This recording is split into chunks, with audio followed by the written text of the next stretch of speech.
Imagine a world where football exists, millions of fans are there, and stadiums are filled with excitement, but there is no World Cup.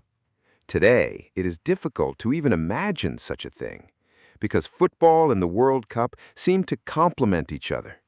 But the surprising thing is there was once truly a time when there was no such thing as the World Cup in the world.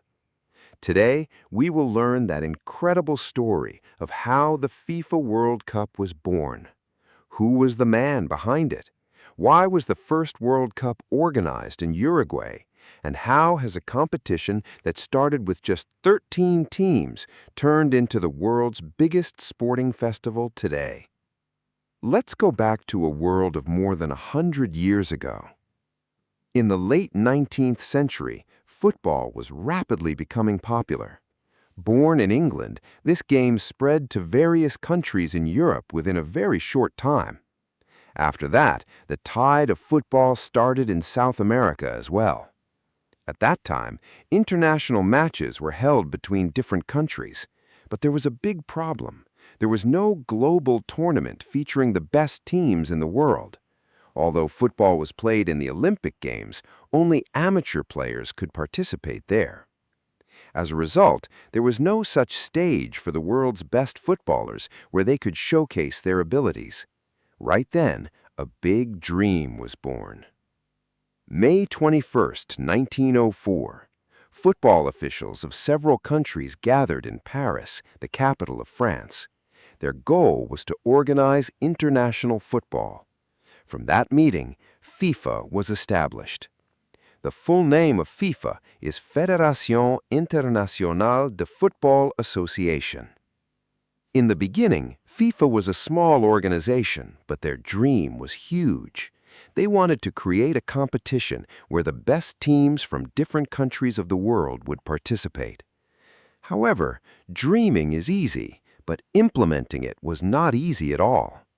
At that time, air travel was limited. It took weeks after weeks to travel from one country to another. The communication system was weak. Financial problems were also a big hurdle. As a result, many people thought that organizing a worldwide football tournament was almost impossible. But there are some people in history who have the courage to make the impossible possible.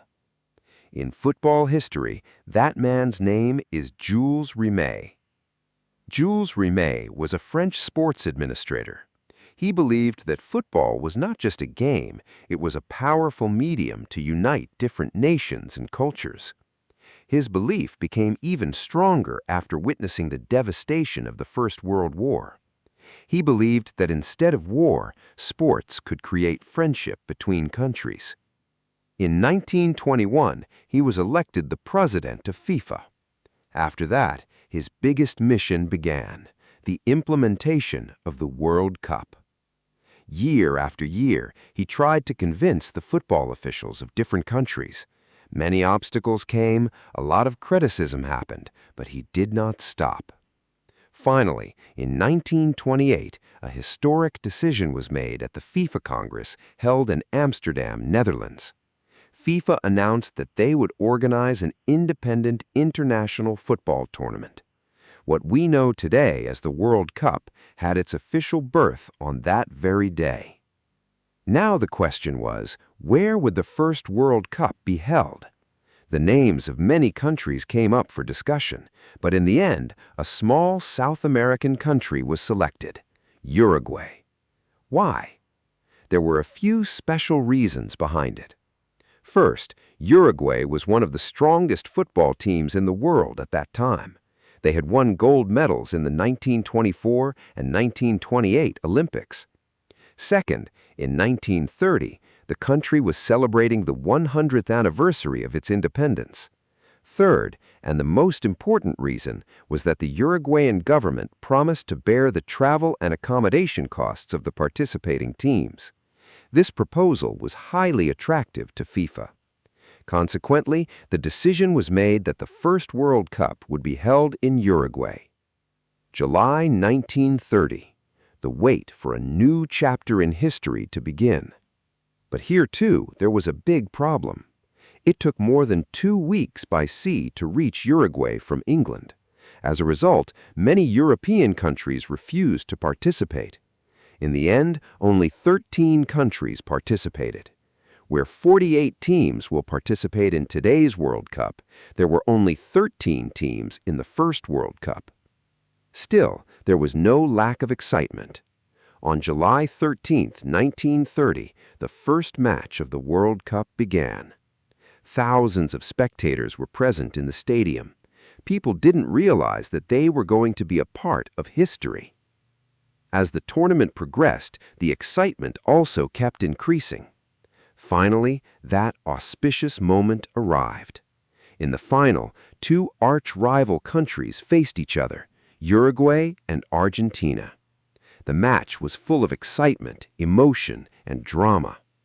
Although Argentina was ahead in the first half, Uruguay made a brilliant comeback in the second half. As soon as the final whistle blew, the scoreboard read Uruguay 4, Argentina 2.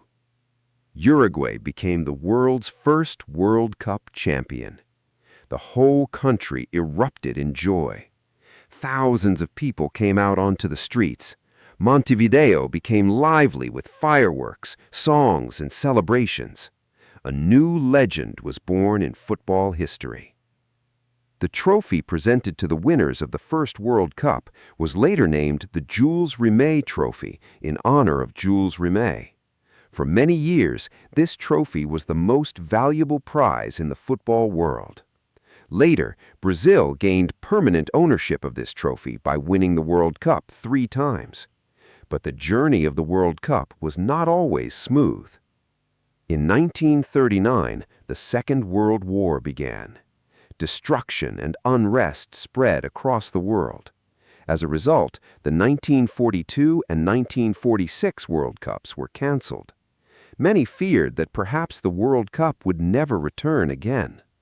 But people's love for football is not so easily lost. After the war ended, the World Cup returned again in 1950, and since then, its popularity has only been growing. With time, the World Cup has become the biggest sporting festival on Earth. Numerous legends have been born on the stage of the World Cup. In 1958, a teenager surprised the world. His name was Pelé. In 1986, Diego Maradona gifted such a performance that is still considered one of the best in football history. In 2014, Brazil's 7-1 defeat against Germany stunned the world. And in 2022, Argentina's World Cup victory under the leadership of Lionel Messi fulfilled the dreams of millions of fans. These moments have become part of not just football, but human history as well. Today, the World Cup is an event where almost every country in the world dreams of participating. Millions of people stay up at night to watch the matches. The whole city comes to a standstill waiting for a goal. People laugh, cry, and celebrate, because the World Cup is not just a tournament, it is an emotion. It is a dream. It is national pride. And above all, it is a language that all the people in the world can understand. Just think about it. A competition that started with only 13 teams in 1930 is winning the hearts of billions of spectators today.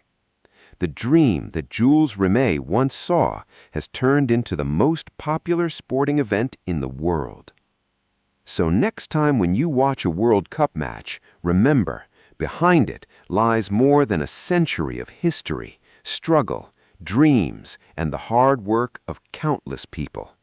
And that is why the FIFA World Cup is not just a football competition. It is one of the greatest sporting stories of human civilization.